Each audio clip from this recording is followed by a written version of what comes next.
Hello students, इस video में हम आपको second chapter political science class 10th का उसका जो फोर्थ पार्ट है उसके बारे में बताएंगे, जिस टॉपिक का नाम है डिसेंट्रलाइजेशन इन इंडिया।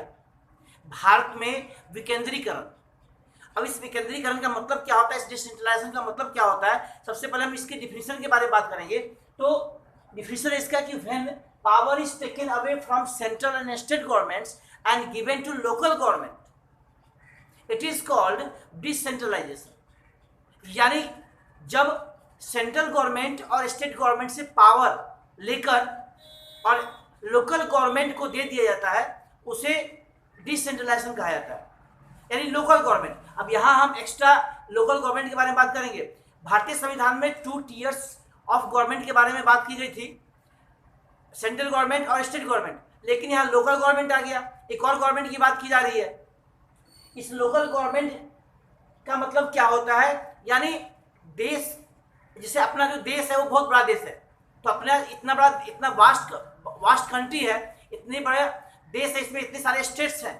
अपने भारत में जो स्टेट्स हैं वो यहाँ तक कि यूरोपियन कंट्रीज के जो स्टेट्स हैं कि जो यूरोप में जो कंट्रीज हैं, उन कंट्रीज के इक्वल अपने देश के राज्य हैं। अपने देश के जो राज्य हैं वो, एक बार फिर से बता दे रहा हूं आपको, अपने देश के जो राज्य हैं वो यूरोप की जो इंडिपेंडेंट कंट्रीज हैं उनके बराबर है, पॉपुलेशन के मामले में हो या एरिया के मामले में हो, कुछ हद तक बराबर है। तो अगर हम देखें इतना वास्ट कंट्री, इतना बड़ा देश में अगर सिर्फ सेंट्रल गवर्नमेंट और स्टेट गवर्नमेंट काम करे, तो जो लोकल लोग हैं वहां तक उनकी स्कीम और वहां तक उनकी समस्याओं को जानना मुश्किल हो जाता है सेंट्रल गवर्नमेंट और स्टेट गवर्नमेंट के लिए। तो इसलिए लोकल गवर्नमेंट की व्यवस्था की गई, ताकि लोकल गवर्नमेंट लोकल लोगों की समस्याओं को जान सकता है, कब और कहां कैसे पैसे खर्च करने हैं, कैसे उनके लिए स्कीम देना है, कैसे सारी व्यवस्थाएं करना है। तो लोकल जो लीडर्स हैं, जो लोकल लोग हैं, जो लोकल लीडर्स हैं, वो लोकल लोगों के बारे में जानते हैं। तो सेंट्रल और स्टेट गवर्नमेंट से बेटर लोकल गवर्नमेंट कर सकती है उनके लिए, यानी लोकल। अब लोगों की पहुंच के बारे में बात करें तो अगर भारत जैसे देश में जहाँ फेडरलिज्म काम करता है, वहां अगर किसी व्यक्ति को, किसी गांव में किसी व्यक्ति को कोई प्रॉब्लम होती है, तो वो उसका डायरेक्ट संपर्क प्रधानमंत्री या मुख्यमंत्री से नहीं हो सकता, वो गांव के प्रधान से ही मिल सकता है, या जो डिस्ट्रिक्ट है, डिस्ट्रिक्ट से संबंधित जो अधिकारी हैं उनसे मुलाकात कर सकता है वो, न कि वो प्रधानमंत्री और मुख्यमंत्री से मिल सकता है। तो वो जो डिस्ट्रिक्ट हो गया, वो डिस्ट्रिक्ट भी लोकल गवर्नमेंट के अंदर में आता है। लोकल गवर्नमेंट यानी डिस्ट्रिक्ट, तो डिस्ट्रिक्ट लेवल तक ही लोकल गवर्नमेंट का अपना एक स्कोप है। आपको समझ में आ रहा होगा। तो इस तरह से डिसेंट्रलाइजेशन किया गया, जिसमें एक लोकल गवर्नमेंट बनाई गई, 3rd tier ऑफ गवर्नमेंट बनाया गया। तो टीयर तो पहले से बात हो रही थी, लेकिन 3rd tier ऑफ गवर्नमेंट बनाया गया, जिस 3rd tier में को लोकल गवर्नमेंट का नाम दिया गया, और ताकि वो लोकल गवर्नमेंट लोगों की जो बारीक समस्या है उसके बारे में भी जान सकती है और उसके लिए काम कर सकती है। क्योंकि जो लोकल गवर्नमेंट है वो पावरफुल नहीं होता, वो सेंट्रल और स्टेट की तरह पावरफुल नहीं होता।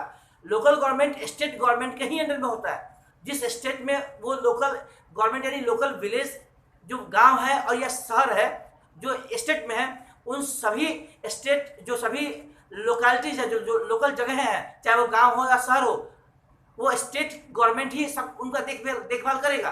सारे रेवेन्यूज लेना और सब कुछ हेल्प करना स्टेट गवर्नमेंट नहीं करेगी, लेकिन फिर भी लोगों की आसानी के लिए लोकल गवर्नमेंट की व्यवस्था कर दी गई।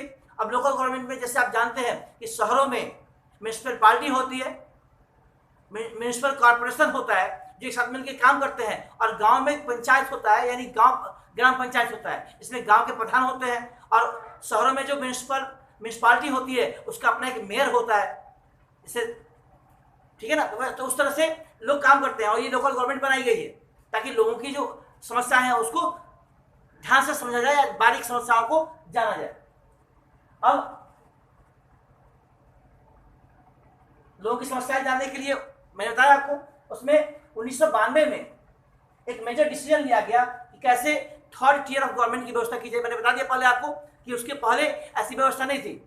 तो लोगों की समस्याएं सुननी है, लोगों की समस्याएं जाननी है, तो वो संभव नहीं है कि वो सेंट्रल गवर्नमेंट एक लोकल एक गांव में रहने वाले लोगों की समस्या जान ले, एक शहर के छोटे से कस्बे में रहने वाले लोगों की समस्या जान ले, या स्टेट गवर्नमेंट के पास भी उतनी पावर नहीं कि वो लोग उनकी समस्या जान ले, इसलिए लोकल गवर्नमेंट की व्यवस्था की गई, जो उनकी समस्याओं को उस गांव के लोग, उस गांव के जो प्रधान होंगे वो जाने, जो शहर के जो मेयर होंगे वो जानेंगे, और नहीं तो डिस्ट्रिक्ट से संबंधित जो चीजें हैं वो जान सकते हैं, चाहे वो डीएम हो, एसडीएम हो, जो डिस्ट्रिक्ट लेवल पे काम करते हैं वो सब जान सकते हैं। तो इसके बाद इसके लिए अलग से व्यवस्था, इसको और एफिशिएंट बनाने के लिए और अच्छा बनाने के लिए, डिसेंट्रलाइजेशन को अच्छा बनाने के लिए उसके लिए भी व्यवस्थाएं की गई। अब लोकल स्तर पे जो चुनाव होते हैं, आपने देखा होगा, आपने एहसास किया होगा, जो लोकल स्तर पे चुनाव होते हैं, चाहे वो गांव में गांव के प्रधान के लिए हो, या उसके मेंबर्स के लिए हो, या शहरों में मेयर के लिए हो, या म्यूनिसिपल कॉर्पोरेशन में जो भी चेयरपर्सन होते हैं उनके लिए हो, वो सारे इलेक्शंस में लोग ही पार्टिसिपेट करते हैं, उस एरिया में रहने वाले लोग ही पार्टिसिपेट करते हैं, और तब जाके वो आदमी चुना जाता है और उस पर 5 साल का शासन करता है। आपको बता दें, एक कॉमन चीज है इसमें कि जिस तरह से सेंट्रल गवर्नमेंट में प्रधानमंत्री 5 साल के बाद से बदल दिए जाते हैं, या 5 साल के बाद से फिर से उनके लिए चुनाव होता है, वैसे ही स्टेट गवर्नमेंट में भी मुख्यमंत्री के लिए 5 साल के बाद से चुनाव होता है, और चाहे वो हारे या जीते ये लोगों के डिसीजन के ऊपर है। और सेम वही चीज, वही कॉमन चीज गांव के प्रधान या शहरों में मेयर के लिए होता है, जो हर 5 साल के बाद से उनको बदला जाता है, या उस गांव में या उस ग्राम पंचायत में रहने वाले लोग अपने लिए प्रधान चुनते हैं, हर 5 साल के बाद होता है। तो ये जो लोकल गवर्नमेंट होगा, जो जिससे हमने डेमोक्रेसी का एक रूप दिया है, डेमोक्रेटिक फॉर्म ऑफ गवर्नमेंट बनाया है, इसमें चाहे वो लोकल लोग हों, अब हम ही लोग जो लोकल, मतलब हम लोग अगर लोकल लोग हैं, हम लोग लोकल पर्सन किसी गांव में रहते हैं, तो हम लोग अपने गांव के प्रधान को भी चुनते हैं, हम अपने राज्य के मुख्यमंत्री को भी चुनते हैं, अपने देश के प्रधानमंत्री को भी चुनने का काम हम ही लोग करते हैं। आपको समझ में आ रहा होगा, इस तरह से डिसेंट्रलाइजेशन काम करता है कि कैसे हम अपने प्रधान को चुनते हैं। अब इससे एग्जाम्पल ले लीजिए, अगर हमारे गांव में कोई समस्या है, अगर हमारे घर से कोई सामान चोरी होता है, कुछ भी छोटा मोटा सामान चोरी होता है, तो सबसे पहले हम प्रधानमंत्री के पास नहीं जाएंगे, हम किसी मुख्यमंत्री के पास नहीं जाएंगे, हम अपने गांव के प्रधान से मिलेंगे, या उससे आगे जा सकते हैं तो डिस्ट्रिक्ट कोर्ट में जा सकते हैं, जो डिस्ट्रिक्ट लेवल पे, जो लोकल गवर्नमेंट के लेवल में आता है, वो डीएम एसडीएम के पास जा सकते हैं, लोकल पुलिस के पास जा सकते हैं, जो हमारे डिस्ट्रिक्ट लेवल पे है।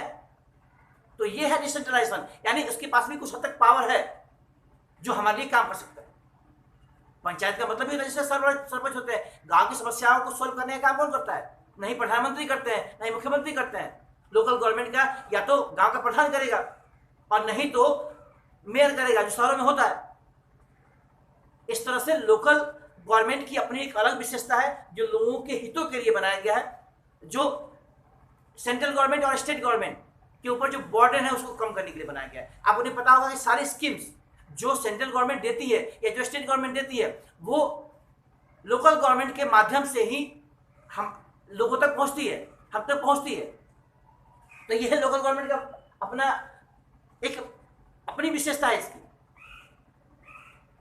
इसमें अगर देखें तो रेगुलर इलेक्शन होता है, मैंने बताया आपको रेगुलर इलेक्शन होते हैं, तीनों में रेगुलर इलेक्शन होते हैं। उसके लिए रिजर्व सीट भी है, हर क्षेत्र में रिजर्व सीट है। गांव के जो चुनाव होता है, गांव के प्रधान के लिए, हेडमैन के लिए जो चुनाव होता है, या जो मेयर के लिए होता है, उसमें भी रिजर्वेशन होता है। औरतों के लिए अलग से रिजर्वेशन दिया गया है। वो सारी व्यवस्थाएं की गई हैं ताकि लोकल में भी जो लोग हैं उन तक भी पावर पहुंचे, उनके पास भी पावर शेयरिंग हो, तब जाकर डिसेंट्रलाइजेशन होगा। अब डिसेंट्रलाइजेशन का मतलब ये नहीं कि सिर्फ नाम से डिसेंट्रलाइजेशन हो, उसे संविधान में लिख दिया गया है, और उसे रिजर्वेशन के माध्यम से हर एक लोकल व्यक्ति तक वो सारी सुविधाएं पहुंचाई जाती हैं। अब इंडिपेंडेंट इलेक्शन कमीशन बनाया गया है, यहां तक कि हर स्टेट में इंडिपेंडेंट इलेक्शन कमीशन बनाया गया है। सेंट्रल गवर्नमेंट का इलेक्शन कमीशन है, और सारे जो इंडिपेंडेंट इलेक्शन कमीशन है वो सब इलेक्शन के लिए काम करते हैं, चाहे वो लोकल गवर्नमेंट के लिए काम करें, चाहे स्टेट गवर्नमेंट के लिए काम। वो सारे इलेक्शन कमीशन इलेक्शन में अपने हिसाब से काम करते हैं, लोगों के वोट्स को सिक्योर करते हैं, और इस तरह से डिसेंट्रलाइजेशन को एक वैल्यू मिलता है, एक स्थान मिलता है। मैंने कहा अब ये चैप्टर यही समाप्त होता है। डिसेंट्रलाइजेशन इन इंडिया ये लास्ट पार्ट था, फेडरलिज्म जो सेकंड चैप्टर है। इसके बाद से हम नेक्स्ट वीडियो में मिलेंगे आपसे, तब तक के लिए धन्यवाद।